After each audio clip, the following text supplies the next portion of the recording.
ఆహ్వానించారు కాబట్టి ఖచ్చితంగా మీరు వెళ్ళాలి అనేసి అన్నప్పుడు మళ్ళీ అయ్యగారికి ఫోన్ చేశాయా నేను బయలుదేరి వస్తున్న మార్నింగ్ అని చెప్పాను. మరి ఆ రీతిగా ఈ యొక్క ప్రత్యేకంగా అరుణ్ పాల్ ప్రతీష ఈ యొక్క వివాహానికి మమ్మల్ని ఆహ్వానించిన మరి దేవరాజయ్య గారికి అమ్మగారికి నా ప్రత్యేకమైన నా కుటుంబం తరఫున అధ్యక్ష మండల ఉమెన్స్ ఫెలోషిప్ తరఫున ప్రత్యేకమైన శుభాలను తెలియజేస్తూ అదేవిధముగా పత్తి ప్రభాకర్ అయ్య గారికి అమ్మగారికి కూడా నా కుటుంబం తరఫున ప్రత్యేకమైన శుభాలను తెలియజేస్తూ వారిని ఇరువురి మరి కుటుంబాలను నేను అభినందిస్తుంటున్నాను. ప్రత్యేకంగా ఈరోజు మరి నూతన దంపతులుగా కదా, నవ్వండి ఎందుకు అంత సీరియస్ కదా, ఈరోజు చాలా హ్యాపీగా మీరు ప్రార్థన పూర్వకంగా ముందుకు వెళ్ళాలి. అరుణ్ పాల్ ప్రతీష కదా, మరి మీరిద్దరిని కూడా దేవుడు అనాది కాలంలోనే ఆయన దైవ సంకల్పం, ఎందుకంటే మీరు మీ యొక్క తల్లిదండ్రులు ఇరువురు కూడా మరి దేవుని యొక్క సేవలో ఎన్నో ప్రార్థనలు మరి బిడ్డల కొరకు నిత్యము విజ్ఞాపన ప్రార్థనలు ఉపవాసాలు చేస్తా వారు ఈ యొక్క వారి కుటుంబాన్ని సంఘాల ముందుకు నడిపించే కుటుంబము కాబట్టి దేవుడు అద్భుతంగా మరి అనుకున్న విధముగా మరి అరుణ్ పాల్ కూడా ఒక మంచి ఇల్లు కట్టించాడు. తను ఉన్న గోధుమన్ అక్కడ వెళ్ళినప్పుడు తండ్రి గారు స్ట్రిక్ట్గా చెప్పాడు, నువ్వు గనక పెళ్లి చేసుకోకపోతే నేను సస్పెండ్ చేస్తాను. అయ్యగారు అమ్మగారికి వెళ్ళి చూసి ఖచ్చితంగా 1-2 నెలల్లో పెళ్లి చేసి నా ముందు కనబడాలని చెప్పిండు. ఎందుకు అలా చెప్పామంటే డైసిస్ అంతట్లో ఎన్నో ప్రాబ్లంలు వస్తాయి, నీకేం తెలుసు హర్షన్ అన్నారు. సరే, దేవుని చిత్త ప్రకారం నేను కూడా అయ్యగారికి అమ్మగారికి చెప్పాను. మరి అద్భుతంగా దేవుడు మరి ఆ కుమారుని ఒక డీకన్గా కదా మరి అభిషేకం చేసిన ఆ దినమునే మరి వివాహము మరి జరిగింది, అంటే సెట్ అయిందనేసి విని ఉన్నాం. కాబట్టి అరుణ్ పాల్ ప్రతీషను నేను ప్రత్యేకంగా అభినందిస్తుంటున్నాను. హ్యాపీ వెడ్డింగ్ డే నాన్న. మరి దేవుడు మీ దాంపత్య జీవితాన్ని దీవించాలి, ఫలింపచేయాలి. మరి డోర్నకల్ అధ్యక్ష మండలంలో ఒక సేవకుల కుటుంబముగా అనేకులకు ఒక మాదిరికరమైన కుటుంబముగా మీ దాంపత్యాన్ని దేవుడు దీవించాలి నేను కోరుకుంటున్నాను. అలాగనే మరి ఈ యొక్క సమయంలో మన మధ్యలో ఉంటున్న డైసన్ ట్రెజరర్ గారు మరి రెవరెండ్ సేమరాజు అయ్య గారికి నా ప్రత్యేకమైన శుభాలను తెలియజేస్తున్నాను. మరి cigarette group church council chairman అయ్య గారు అభిజిత్ అయ్య గారికి నా ప్రత్యేకమైన శుభాలను తెలియజేస్తుంటున్నాను. మరి Kodad group church council chairman అయ్య గారు రమేష్ అయ్య గారికి కూడా నా ప్రత్యేకమైన శుభాలను తెలియజేస్తుంటున్నాను. Manuguru group church council chairman అయ్య గారు ఇజ్రాయల్ అయ్య గారికి నా ప్రత్యేకమైన శుభాలను తెలియజేస్తుంటున్నాను. మరి ఆల్టర్లో కూర్చున్న చైర్మన్ అయ్య గారులందరికీ మరి అలాగనే డీకన్ అయ్య గారు ఎవరైనా ఉంటే వారికి కూడా నా ప్రత్యేకమైన శుభాలను నేను తెలియజేస్తూ మరి కందుల వారి కుటుంబము మరి తరపున వచ్చిన రక్త సంబంధులందరూ కూడా దేవ సహాయం అన్న రానక్క మరి వీరందరూ కూడా నా చిన్నతనం నుంచి వాళ్ళని నేను ఎరిగి ఉన్నాను కాబట్టి వారికి కూడా నా ప్రత్యేకమైన శుభాలను నేను తెలియజేస్తుంటున్నాను. మరి అలాగనే మరి పత్తి వారి కుటుంబాల తరపున వచ్చిన మీ రక్త సంబంధులందరూ కూడా నా ప్రత్యేకమైన శుభాలను తెలియజేస్తూ స్థానిక సంఘం కదా సెయింట్ జేమ్స్ సంఘాన్ని కదా గౌతంపూర్ ప్యాస్టేట్ సెక్రటరీ గారికి ట్రెజరర్ గారికి కమిటీ సభ్యులందరికీ శ్రీలమైత్రి వారికి ప్రత్యేకమైన శుభాలను నేను తెలియజేస్తుంటున్నాను. దగ్గర బిడ్డలారా, నేను ఎక్కువ మిమ్మల్ని విసిగించను, ఎందుకంటే నేను టైం చూస్తూ ఉన్నాను. పాట ఇవ్వాలన్నా వద్దా, 10 నిమిషాలు 15 నిమిషాలే ఉంది, 1 గంట భోజనం టైం అవుతుంది, ఎందుకంటే వాతావరణ పరిస్థితులు బాగాలేవు కాబట్టి కొన్ని నిమిషాలు మాత్రమే కొన్ని మాటలు ఎవరి బిడ్డలకు చెప్పి నేను ముగిస్తూ ఉంటాను. అపోస్తలుడైన పౌలు మరి హెబ్రీలకు రాసిన పత్రిక మరి 13వ అధ్యాయం 4వ వచనంలో ఒక మాట ఉంటుంది. ఏంటిదంటే అది వివాహము అన్ని విషయములలో ఘనమైనది అనేసని అపోస్తలుడైన పౌలు కదా హెబ్రీ సంఘానికి రాసిన ఆ పత్రికలో ప్రత్యేకంగా వివాహాన్ని గురించి ఆయన రాశాడు. ఎందుకు అంత ఘనమైనది ఈ వివాహము అనేసి అంటే మనం ఈరోజు 2 పాఠాలు కూడా మనం చదివగా విన్నాం కదా. మరి ఆదికాండంలోనికి వెళ్ళినట్టయితే దేవుడైన యెహోవా అంతటిని కూడా తన నోటి మాట ద్వారా కలుగజేశాడు కదా. మరి జంతువులంతా కలుగజేశాడు, సృష్టిని కలుగజేశాడు, మానవునికి కావలసిన వాటిని అన్నిటిని కూడా భూమి మీద కలుగజేశాడు. తర్వాత ఆదామును తన చేతుల ద్వారా ఏం చేసినట్ట మరి భూమిలో నుంచి ఆ మట్టిని తీసి తన రూపాన్ని చేసి తన జీవవాయువునుది మరి ఒక జీవాత్మగా ఒక మనిషిగా చేసిన ఈ ఆదాముకు మరి అన్ని చెప్పాడు, మీరు అన్నిటికీ పేర్లు పెట్టమంటే ఆదాము పేరు పెడతా ఉన్నాడు. పేరు పెడతా ఉంటే దేవుడైన యెహోవా ఒక్కసారి అరుణ్ పాల్ వైపు చూశాడు, ఒక మార్చుకొని కూర్చున్నాడు కదా. అరే అందరు సంతోషంగా ఉన్నారు, అన్ని బాగానే ఉన్నాయి, అరుణ్ పాల్ ఎందుకు అలాగున్నాడు అనేసి అలా ఆ దినాలలో ఉంటున్న ఆదాము వైపు చూసి సంతోషం అనేది ఆదాము ముఖములో కనబడతలేదు. ఎందుకు అనేసంటే ఒక వారం రోజులు మీరు ఎందుకు సంతోషం ఇంట్లో లేదు కదా. ఎందుకు అనేసనంటే ఈ ఆదాము కూడా భార్య లేదు కాబట్టి చాలా ఒకలాగా ఉంటున్నప్పుడు దేవుడైన యెహోవా అది గమనించాడట. గమనించి ఆయనకు గాఢ నిద్రని కలుగజేసి ఒక వెముకని తీసేసి ఏం చేసిండట, ప్రతిష్ఠను తయారు చేశాడు. హల్లెలూయా.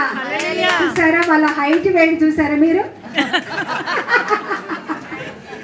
అబ్బా నేను బాడికి పోగానే వీళ్ళ హైట్ వేడి భలే కలిసింది కదా. ఒకటి మరీ పొడికి కాకుండా మరీ చిన్నగా కాకుండా చక్కగా, అంటే దేవుని యొక్క ఏర్పాట్లు చాలా అద్భుతంగా ఉంటాయండి.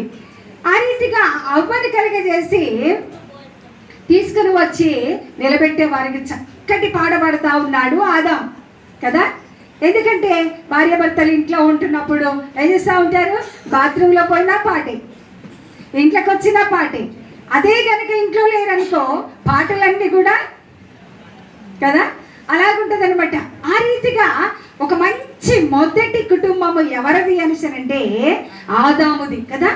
ఈ ఆదాము కుటుంబాన్ని సిద్ధపరిచిన తర్వాత ఈ ఆదాము అవ్వలు ఏ రీతిగానైతే ఏదైనా తోటలో ఉండి చాలా హ్యాపీగా ఉంటున్నారు కదా. మనము గమనించినట్టయితే ఈ లోకంలో ఉంటున్న మరి ఒక కుటుంబాన్ని అన్నిటికంటే ప్రాముఖ్యముగా కుటుంబ వ్యవస్థను దేవుడు బహుగా ప్రేమిస్తుంటున్నాడు. ఈ కుటుంబ వ్యవస్థలో ప్రాముఖ్యమైనది ఏంటిది అనేసనంటే వివాహము కదా. వివాహం అనేది అన్ని విషయములో ఘనమైనది. ఈ అన్ని విషయములో ఘనమైన ఈ వివాహానికి ఆ యొక్క ప్రతిష్ఠైన అరుణ్ పాలైన ఏం చేయాలా కదా. యోహాను సువార్త 2వ అధ్యాయంలోకి వెళితే కానా వివాహానికి తల్లి అయిన మరియను యేసును ఆయన శిష్యులను పిలువబడిరి. హల్లెలూయా. చూసారా, ఈరోజు వివాహమైన ఈ మొదటి దినము నుంచి అరుణ్ పాల్ ఎలా ప్రార్థన చేశాడో అమ్మకు తెలుసో నాన్న తెలుసో తెలియదు కదా. ప్రతిష్ఠ కూడా తన పర్సనల్ ప్రేయర్ ఎలా ఉందో తెలియదు.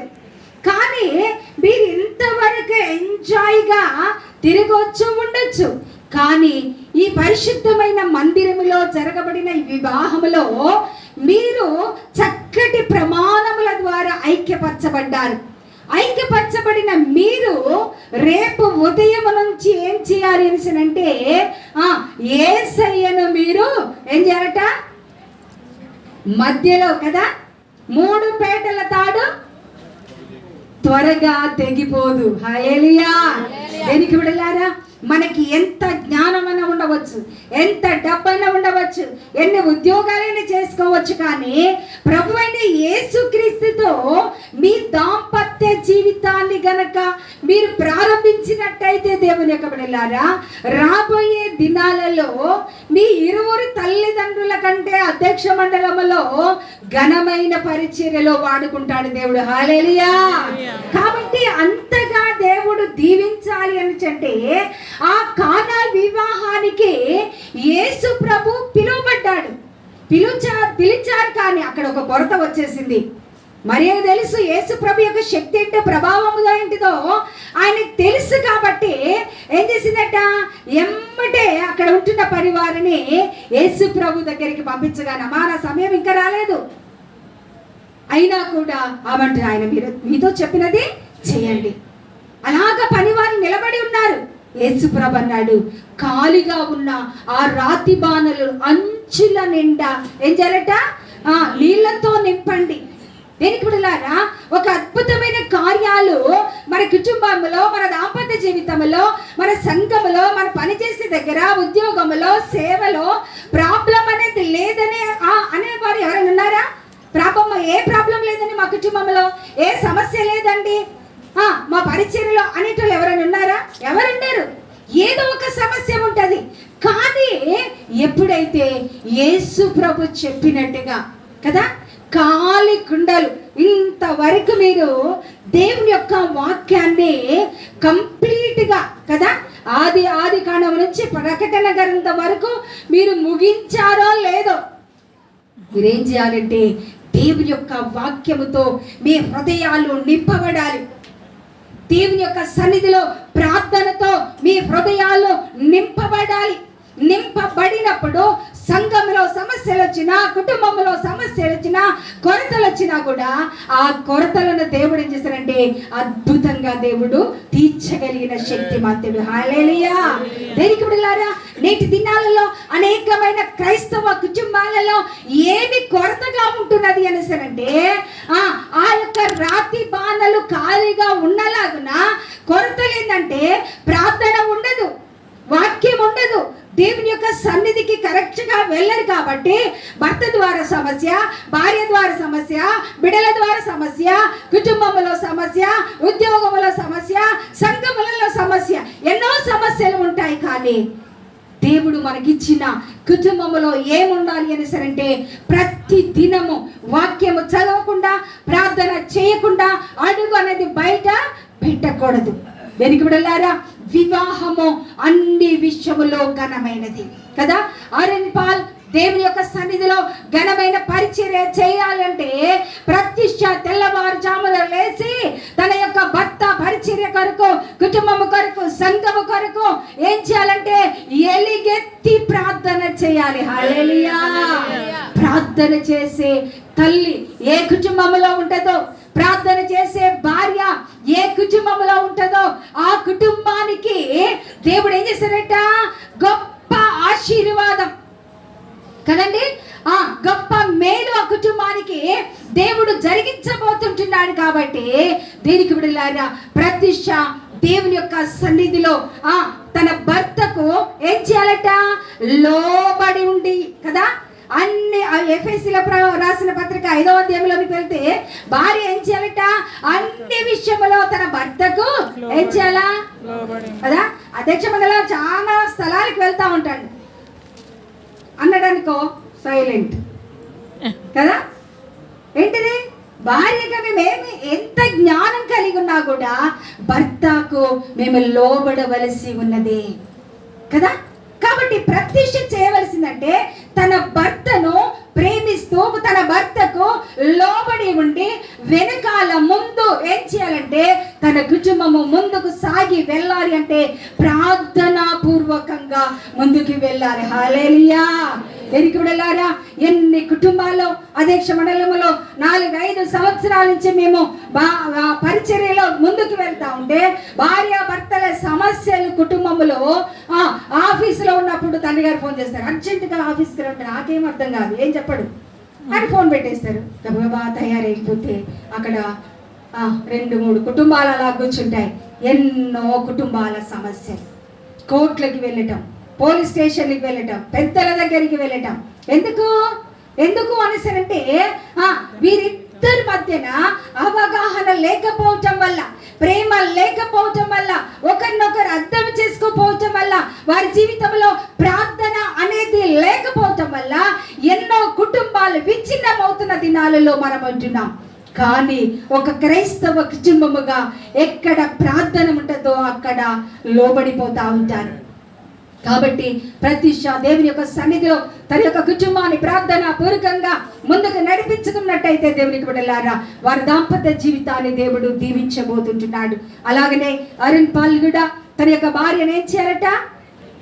ఏం చేయాలా? ప్రేమించాలి. పురుషుడు తన భార్యను ఏం చేయాలట? ప్రేమించాలి కదండి. ఎందుకు అంటే ప్రేమ సమస్త దోషములను ఎన్ని కదా. కొంతమంది కూర కొంచెము సాల్ట్ తక్కువైతే గొడవ కదా, ఇంట్లో అడుగు పెడితే కోపాలు కదా. కానీ భర్తకు ఉండవలసినది ఏంటంటే భార్య ఎడల ఎప్పుడైతే ప్రేమ ఉంటుందో, ఆ ఇంటిలో ఒకవేళ కట్నం సరిగా తీసుకురాకపోయినా కదా, అత్తగారు ఏం పెట్టకపోయినా ఏం చేశారంటే పోనీలే నా భార్య కదా అనేసి హక్కుని చేర్చుకొని ఏం చేస్తారు అనుసరంటే కుటుంబాన్ని సమాధానకరంగా ముందుకు నడిపిస్తాడు. కాబట్టి దేనికి వెళ్ళారా అరుణ్ పాల్ దేవుని యొక్క సన్నిధిలో భార్య భర్తలుగా ప్రార్థన పూర్వకంగా భార్యను చక్కగా ప్రేమిస్తూ మరి లోకంలో దేవుడిని కనుగరించిన ఈ కుటుంబాన్ని దేవుని ఎడల యెహోవా యందు భయభక్తులు కలిగి ఉండుట కదా ఆశీర్వాదం కదా. దేవుని యొక్క సన్నిధిలో మనం ఆశీర్వదించబడాలి అనేసంటే దేవుని ఎడల భయము అనేసని మీ కుటుంబంలో ఉండాలి. ఈరోజు ప్రత్యేకంగా అరుణ్ పాల్ ప్రతిష్టను నేను అభినందిస్తుంటున్నాను. దేవుడు మీ దాంపత్య జీవితాన్ని ఏం చేయాలట, దేవుడు ఆశీర్వదించబోతున్నాడు. ఒక సంవత్సరం లోపు ఒక చక్కటి కుమార్తెను దేవుడు అనుగ్రహించి మరి దేవుడు అన్ని విషయాలలో దేవుడు ఆశీర్వదించబోతున్నాడు. కాబట్టి మరి యెహోవా యందు భయభక్తులు కలవారు ఇలాగూ ఆశీర్వదించబడి ఎలాగ ఆశీర్వదించబడతారు? నీ భోజనపు బల్ల చుట్టూ నీ పిల్లలు ఒలీవ మొక్కల వలె కదా. ఈ మధ్యలో టర్కీ వెళ్ళాం. టర్కీ వెళ్తే ఆ టర్కీలో ఒలీవ చెట్లు ఎంత ఉన్నాయంటే నాకంటే కొంచెమే పెద్దగా ఉన్నాయి. ఎక్కడ చూసినా ఒలీవ చెట్లే. మేము గుర్తుగా ఒక కొమ్మను తీసుకొని వచ్చాను. ఆ గుర్తుగా ఆ ఫలాలను కూడా హోటల్లో భోజనం చేసేటప్పుడు అన్ని ఫలాలు ఉన్నాయి. ఆ యొక్క ఒలీవ పండ్లు కూడా మేము తిన్నాం. అంతేకాకుండా ఆ చెట్టు పక్కన నిలబడి ఫోటోలు కూడా దిగా కదా. అంటే ఒలీవ చెట్టుకు ఏముండదు అని అంటే మరణము అనేది ఉండదు కదా. ఆ రీతిగా మీ యొక్క బిడ్డలను మీ కుటుంబాన్ని దేవుడు బహుగా ఆశీర్వదించాలని, మీ బిడ్డలు ఒలీవ మొక్కల వల్లే మీ భోజనపు బల్ల చుట్టూ ఉండాలని నేను కోరుకుంటూ ప్రత్యేకంగా దేవుడు మీ దాంపత్య జీవితాన్ని దీవించాలని రాబోయే దినాలలో డోర్నకల్ అధ్యక్ష మండలములో ఘనమైన పరిచర్యలో వాక్యములో ప్రార్థనలో మరి అనేక విషయాలలో ముందుకు సాగుతూ ఆయనకి ఇష్టమైన దంపతులుగా ఉండాలని నేను కోరుకుంటూ ఈ అవకాశం ఇచ్చిన అయ్య గారికి నా వందనాలు చెల్లిస్తూ ముగిస్తున్నాను. థ్యాంక్ యూ తల్లి గారు.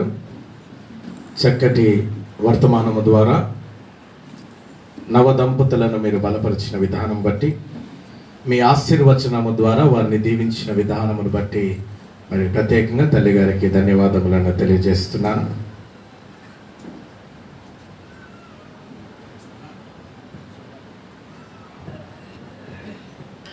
దేవుని సోదరు హల్లెలూయా హల్లెలూయా. ప్రత్యూష ఇప్పటి వరకు ఒక యవ్వనస్తురాలు, ఇప్పటి నుంచి ఏమైపోయిందామా? స్టేటస్ మారిపోయింది. స్త్రీ కాదు, అమ్మగారా ఎవరామా? ఇప్పటి నుంచి అమ్మగారు. కావున పరిచర్య భారమును ప్రభు ఆ కుమార్తెపై నిలిపి ఉన్నాడు. ఇక్కడ చూస్తే మొత్తం యాజకులే. ఇటు చూస్తే యాజక కుటుంబం, అటు చూస్తే యాజక కుటుంబం, పెళ్లి కుమారుడు యాజకుడు, ఇప్పుడు ప్రత్యూష అమ్మగారిగా మారిపోయింది. మరి దేవుడు రానున్న కాలంలో ఆ బిడ్డను బహుగా దీవించాలని కోరుతూ మరి ఒకసారి చక్కటి వర్తమానం ద్వారా మనల్ని బలపరిచిన తల్లి గారికి ప్రత్యేకమైన ధన్యవాదాలు తెలియజేస్తున్నాను. ఈ సమయంలో సప్తపద ఆచారంను అనుసరించదము.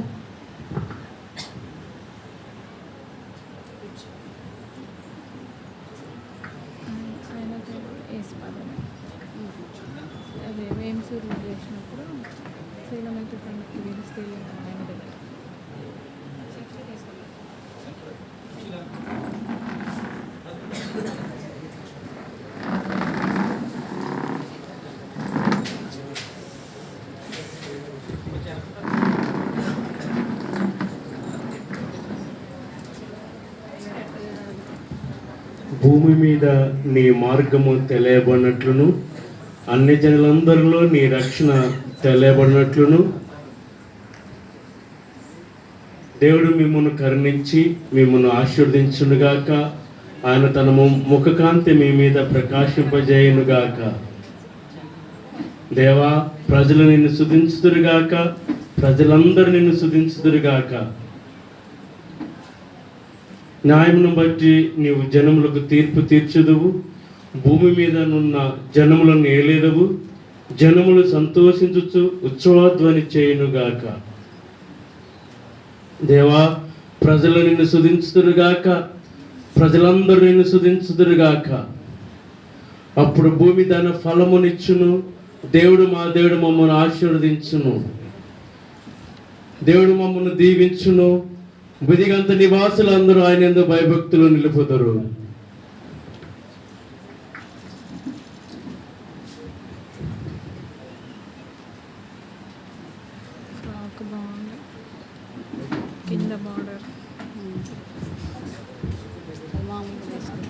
ప్రభువా మమ్మల్ని కనికరించుము.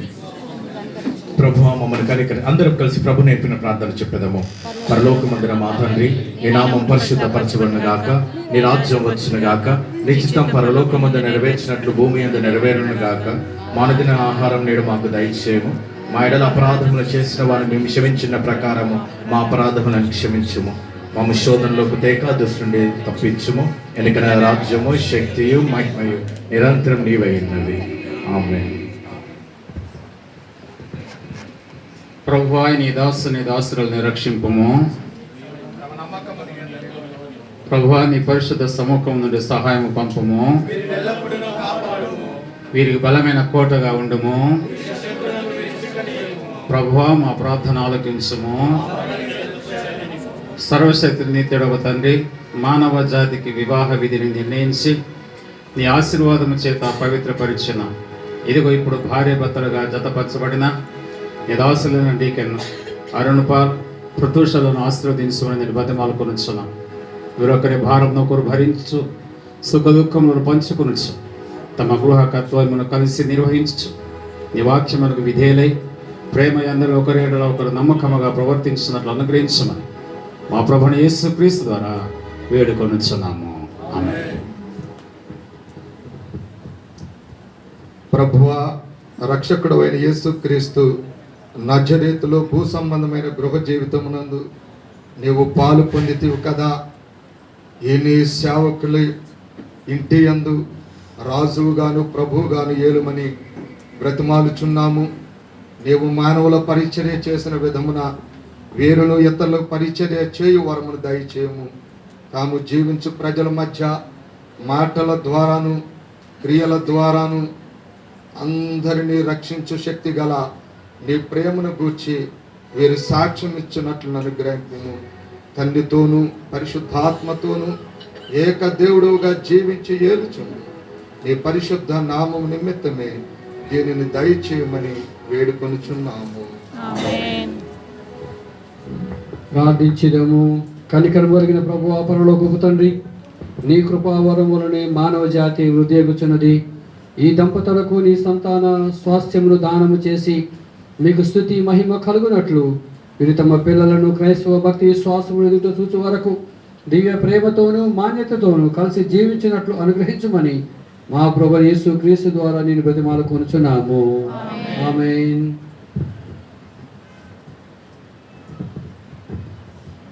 సర్వశక్తి ప్రభువా, నిత్యుడగు దేవా, మా హృదయములను మా శరీరములను నీ ధర్మ మార్గములన నీ విధుల క్రియల అందరూ వెలిగినట్టు నడిపించి పవిత్రీకరించి పాలించుము. ఇట్లని మహాబలీనమైన సంరక్షణ ద్వారా మా శరీరాత్మలు ఇప్పుడు ఎల్లప్పుడూ నువ్వు కాపాడాలనుగ్రహించమని మా ప్రభును రక్షకుడు యేసుక్రీస్తు ద్వారా నిన్ను బతిమాలుకొనుచున్నాము. అందరం చేతులు చెప్తాం. మన ప్రభువైన యేసుక్రీస్తు యొక్క కృపయు, తండ్రి అయిన దేవుని ప్రేమయు, పరిశుద్ధాత్మ సహవాసము మనందరికీ యవన దంపతులకు సదాకాలం తోడే నడిపించుగాక. ఆమేన్.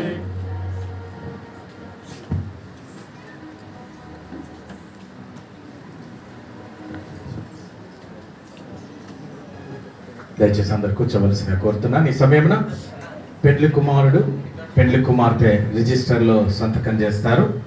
వారిరువురి అనంతరము పెండ్లి కుమారుడి పక్షమున ఒకరు ముందుకు వచ్చి సాక్షి సంతకం చేయవలసిందిగా కోరుతున్నాను.